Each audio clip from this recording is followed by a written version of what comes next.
समास, समास को अर्थ है संक्षिप्त, छोटो,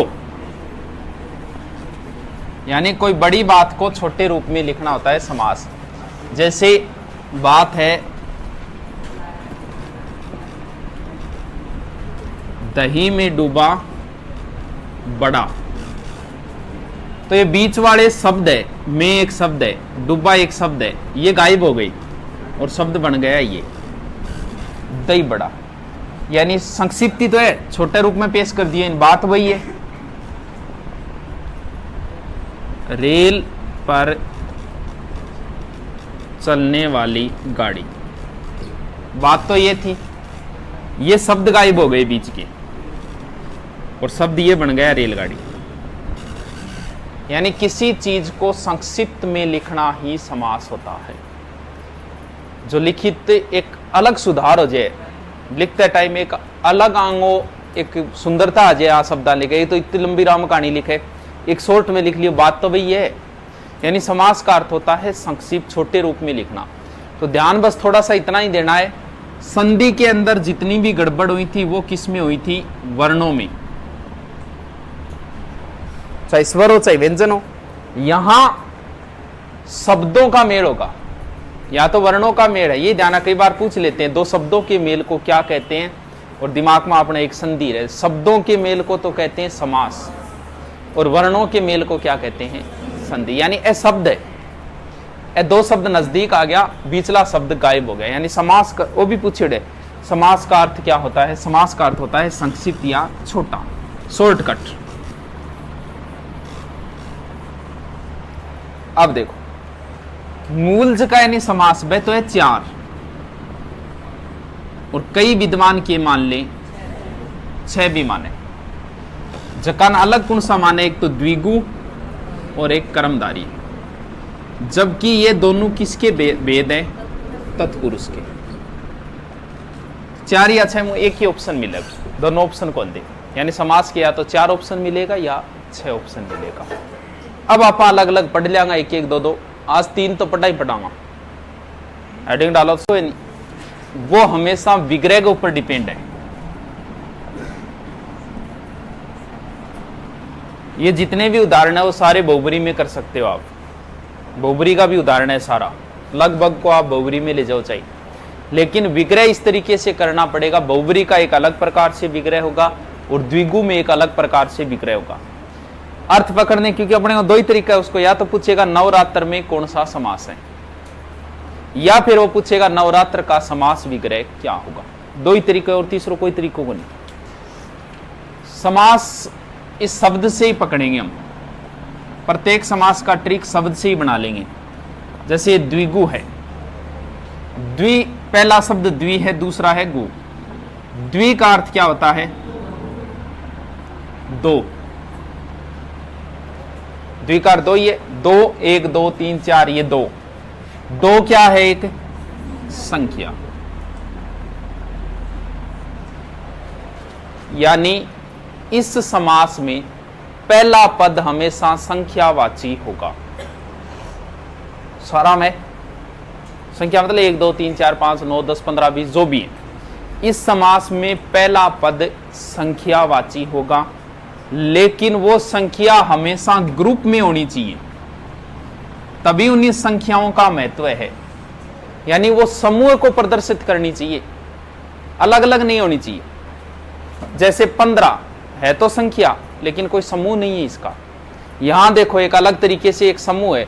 नवरात्रियों मतलब वही नवरात्रि जो आएगी ना, नवरात्र अबू थे गिन ला जो ए नवरात्र नवरात्र को नहीं आए, वो स्पेशल 9 रातें हैं, उन 9 रातों का समूह है, वही स्पेशल इसमें आएगी। यानी इस समास का विग्रह करते समय आपको नाम के आगे क्या लगाना होगा? समूह है। यानी नवरात्र ये दिख गया आपको, पहला शब्द संख्यावाची, इसका मतलब समास कौन सा है? द्विगु। इसका विग्रह होगा 9 रात्रियों का समूह। समूह कह दो चाहे समार कह दो, एक ही बात है। त्रिकाल, 3 कालों का समूह है। नवरत्न, 9 रत्नों का समूह है। सतरंग, 7 रंगों का समूह है। नवग्रह, 9 ग्रहों का समूह है। सतसई, 700 पदों का समूह है। इनके अंदर 700 पद है। बिहारी सत सही को नहीं भी साहब। सप्ताह है, 7 दिनों का समूह है। वो स्पेशल दिन ही होंगे सोमवार से लेके लास्ट तक। आगोनी का आज उठे चालू कर दियो मंगलवार लेके अगले मंगलवार तक नहीं, वो स्पेशल जो होंगे ना वो ही होंगे सप्ताह में। त्रिवेणी, 3 वेणियों का समूह। वेणी बोले क्या ने?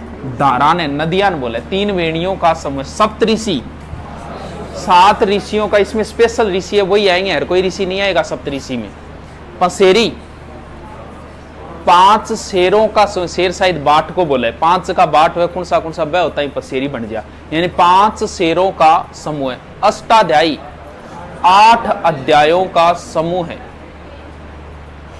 दशाब्दी, 10 अब्द बोले वर्ष ने, 10 वर्षों का समूह है। अष्टभुज, 8 भुजाओं का समूह। पंचरात्र, 5 रात्रियों का समूह। सतमासा, 7 महीनों का समूह है। पंचांग, पंचांग में 5 अंग है। कौन सा है पंचांग? ब्राह्मण ने पूछियो बे जद मिल जाए नहीं जदी के बनेगो पंचांग बनेगो। इसको डिटेल में कैसे लिखेंगे पंचांग को? मान लो आपसे ये पूछ ले, वो पंचांग को वैसे कैसे लिखेंगे? सही है क्या? सही है क्या आएगा? तो कल हमारो पंचांग कैसे लिखा जाएगा?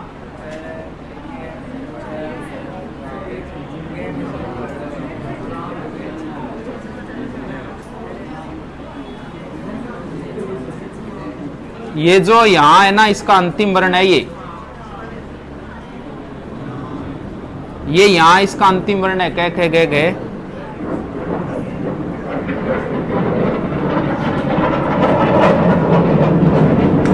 सीख लियो थोड़ी हिंदी। त्रिवेद,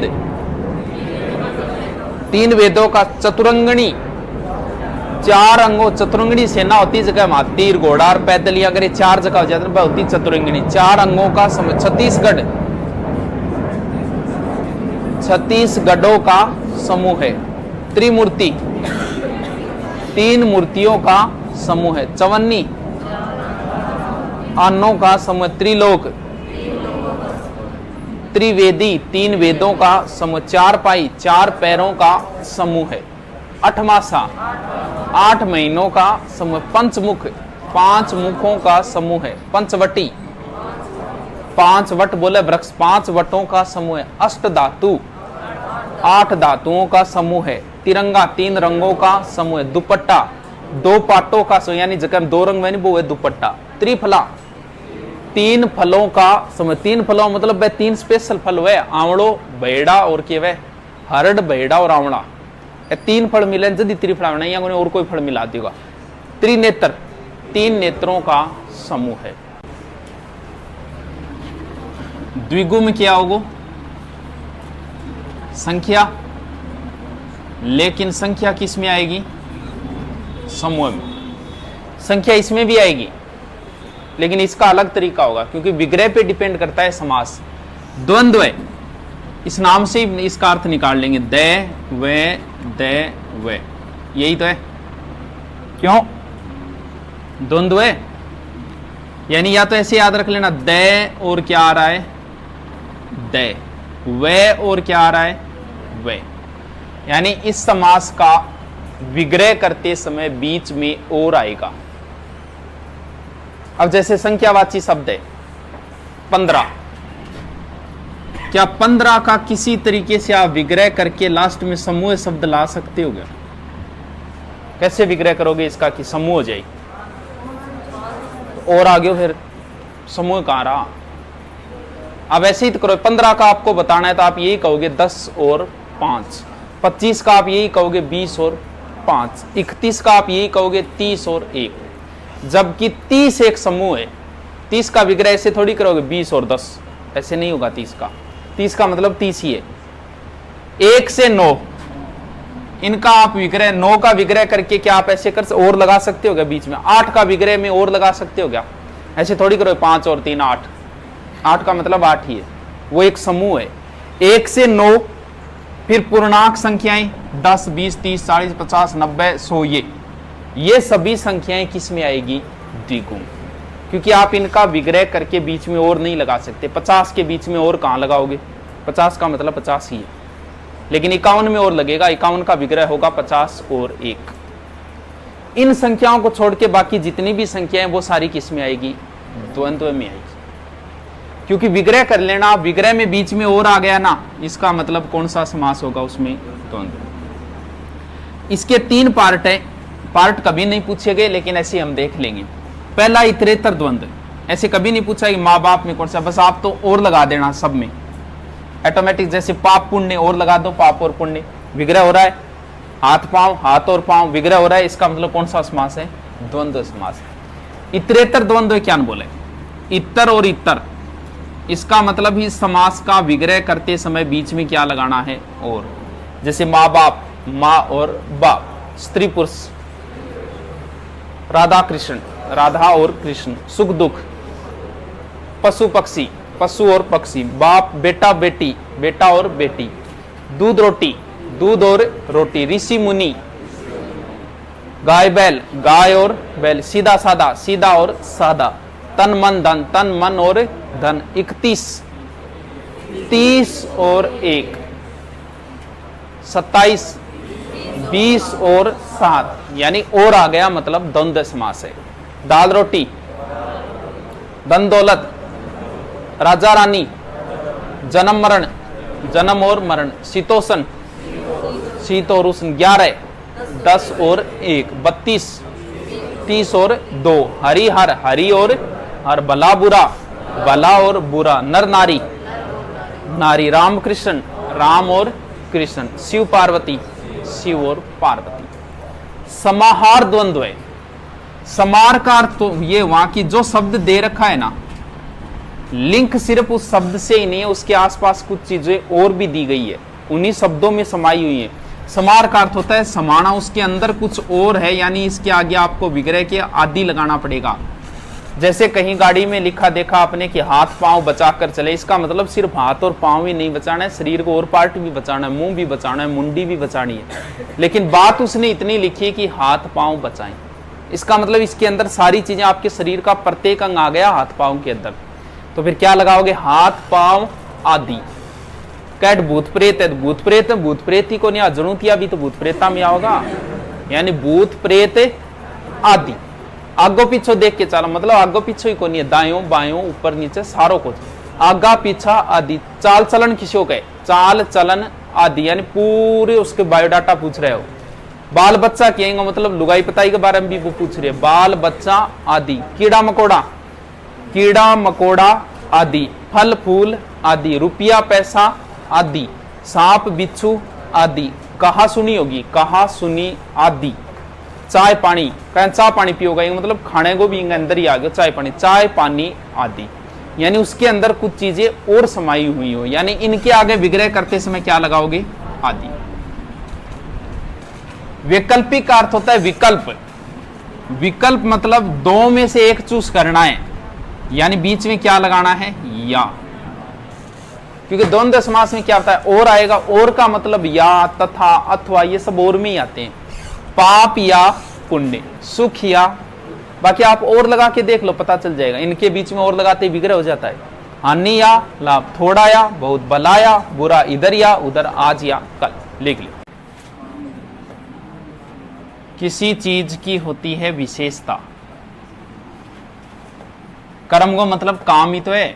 अब जो भी काम करते हो वो काम आपकी क्या है? धार्य का अर्थ होता है धारण करना। आप जैसा काम करते हो वही आपकी विशेषता है, यानी कर्म को धारण कर रखा है इस समास ने। यानी इस समास में एक पद जो है वो दूसरे पद की क्या बताएगा? विशेषता। उसमें और आएगा, एक में क्या आएगा? संख्यावाची। कर्म को धारण कर रखा है, विशेषता बताएगा। जैसे शब्द है नील कमल, कमल की विशेषता की वृक्षों के, यानी नीला है जो कमल। गागी की विशेषता है, अब नीली जरूरी को नहीं, लाल काली पीली कोई शब्द आ जा चाहिए, वो उस गाय की क्या है, विशेषता है। यानी एक पद दूसरे पद की विशेषता बताएगा। नीली है जो गाय, जवां मर्द, जवान है जो मर्द, उस मर्द की क्या विशेषता है कि वो क्या है, जवान है, ये एक विशेषता है। खड़ी बोली, खड़ी है जो बोली, उस बोली की क्या विशेषता है, वो खड़ी है, हिंदी को बोलते हैं वैसे खड़ी बोली। बड़ा घर, बड़ा है जो घर, उस घर की क्या विशेषता है, वो बड़ा है। महाजन, महान है जो जन, उस आदमी की विशेषता है वो महान है। काला पानी, काला है जो पानी, उस पानी की विशेषता है काला है। काली मिर्च, काली है जो मिर्च, उस मिर्च की विशेषता क्या है, काली है। सुंदर लाल, सुंदर है जो लाल। महादेव, महान है जो देव। नील गगन, उस गगन की विशेषता है वो नीला है, नीला है जो गगन। नीलकंठ, नीला है जो कंठ। महासागर, महान है जो सागर। उड़न तस्त्री, उड़ती है जो तस्त्री, उस तस्त्री की विशेषता है कि वो उड़ती है। महादेवी, महान है जो देवी। महर्षि, महान है जो ऋषि। महाकाल, महान है जो काल। वीर बाला, वीर है जो बाला, यानी उस लड़की की विशेषता है वो क्या है, वीर है। जलपरी, जलपरी को विग्रह किया होगा। जल में रहती है जो परी, विग्रह सही करिए। उड़न कठोला, उड़ता है जो कठोला, उस खटोले की विशेषता वो उड़ता है। महोत्सव, महान है जो उत्सव, उस उत्सव की विशेषता है वो महान है। का पुरुष, का अर्थ होता है कायर, कायर है जो पुरुष। कलमुहा, काला है जो मुंह, उस मुंह की विशेषता है वो काला है। महात्मा, महान है जो आत्मा, उस आत्मा की विशेषता है वो महान है। महावीर, महान है जो वीर, उस वीर की विशेषता है वो महान है। कृष्ण सर्प, कृष्ण है जो सर्प, यानी काला है जो सर्प, उस सर्प की क्या विशेषता है कि वो क्या है, काला है।